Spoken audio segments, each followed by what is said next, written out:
जय जिनेन्द्र। आज की वसंत पंचमी की बहुत बहुत बधाई हो और माँ सरस्वती की कृपा सबके ऊपर बहुत बनी रहे और ज्ञान की देवी जिंदगी भर ज्ञान देते रहे, ऐसी अभ्यर्थना। वसंत पंचमी बहुत बड़ा पवित्र दिन है जो ज्ञान की देवी माँ सरस्वती की पूजा की जाती है। सबसे पहले सृष्टि में ज्ञान, वादन, संगीत, कला, आध्यात्मिकता और सब चीज पूरे ब्रह्मांड में माँ सरस्वती ने पांचम के दिन ये सृष्टि को अर्पित किया था। और माँ की चारे भुजाएं जो इसके एक हाथ में माला है जो ध्यान और एकाग्रता का प्रतीक है, दूसरे हाथ में कमल है जो वो पवित्रता दिखाती है, वीणा है जो संगीत और ध्वनि का प्रतीक है, एक हाथ में पुस्तक जो ज्ञान का प्रतीक है। माँ ने सफेद वस्त्र धारण किया है और शक्ति और ज्ञान की शुद्धता का प्रतीक है। तो माँ सरस्वती ने पृथ्वी पर पांचों तत्व अग्नि, पृथ्वी, वायु, जल, आकाश को प्राण दिया। तब से पंचमी का महत्व बहुत है।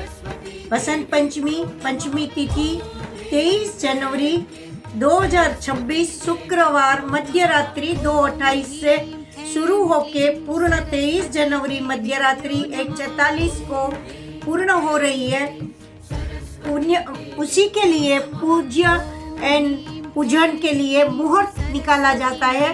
तो सुबह 7:13 से लेके दोपहर 12:33 तक 5 घंटा 20 मिनट तक बहुत अच्छा मुहूर्त है। एक्चुअली तो पंचमी तिथि को मुहूर्त देखने की जरूरत भी नहीं होती है। माँ सरस्वती का दिन पूरे दिन आप कभी भी पूजा कर सकते हो, लेकिन जो लोग स्पेशल मुहूर्त निकालना चाहते हैं तो ये टाइम में आप कर सकते हो। और वसंत पंचमी के दिन अपने बच्चे को माँ सरस्वती की पूजा अवश्य कराइए, इतनी मेरी आपको आज्ञा है, अभ्यर्थना है, विनती है कि माँ उसको विवेक, शक्ति, आध्यात्मिकता, ज्ञान, संगीत और कला के विषय में पारंगत करे, ऐसी मेरी शुभकामना। माँ सरस्वती की पूजा का मैं एक छोटा सा विधि आपको दिखा रही हूँ जो अपने बच्चे को अवश्य कराइए। तो इसके लिए मैंने केसर लिया है, कुमकुम लिया है, अक्षत यानी चावल लिया है, और गणपति जी है और माँ सरस्वती जी है। और बच्चे जो चीज से पढ़ते हैं, बच्चे को जिसमें ज्यादा रुचि है, चाहे उसको ड्राइंग में रुचि है तो उसका ड्राइंग बुक, उसका कलर्स, उसका पेन, पेंसिल सब उसके बाजू में रख दो। तो माँ सरस्वती का आशीर्वाद सबके ऊपर बना रहेगा। और पढ़ने की हर एक चीज माँ के पास रखो। और मैंने नोटबुक है और एक पेन पेंसिल रखा है, वैसे आप कुछ भी रख सकते हो।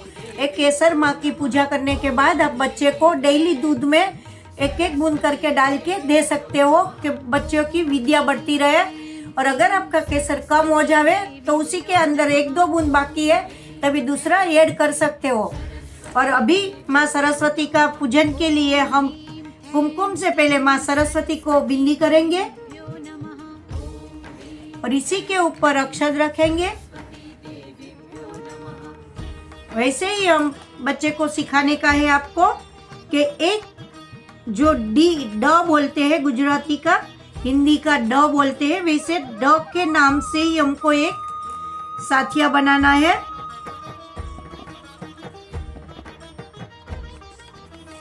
ये स्वस्तिक बच्चे को अपनी बुक में जरूर करवाइए।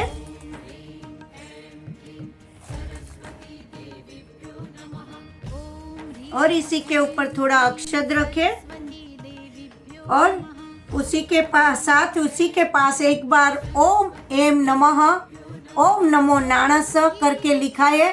तो बच्चा जरूर उसमें आगे बढ़ेगा। और जब भी वो पढ़ने बैठते हैं तो उसी को 3 बार ओम एम नमः उसी के पास लिखा है।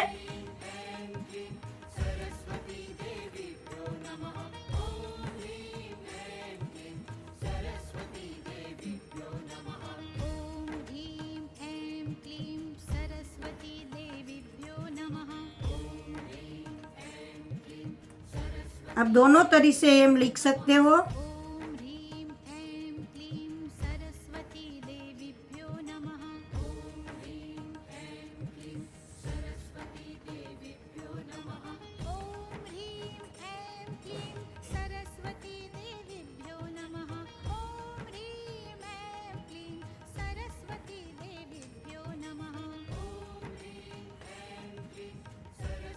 ये जो माँ सरस्वती का बीज मंत्र है, एक बार बच्चे को ये बराबर सिखा दो।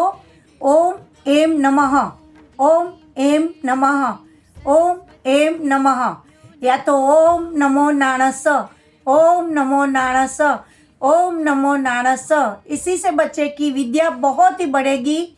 और एक जैन विधि से भी मैं सिखाती हूँ बच्चे को, तो किसी को सीखना है तो आप मुझे कमेंट में ज़रूर लिखिए, मैं ज़रूर से वो विधि का एक स्पेशल वीडियो बना के भी आपको ज़रूर भेजेगी।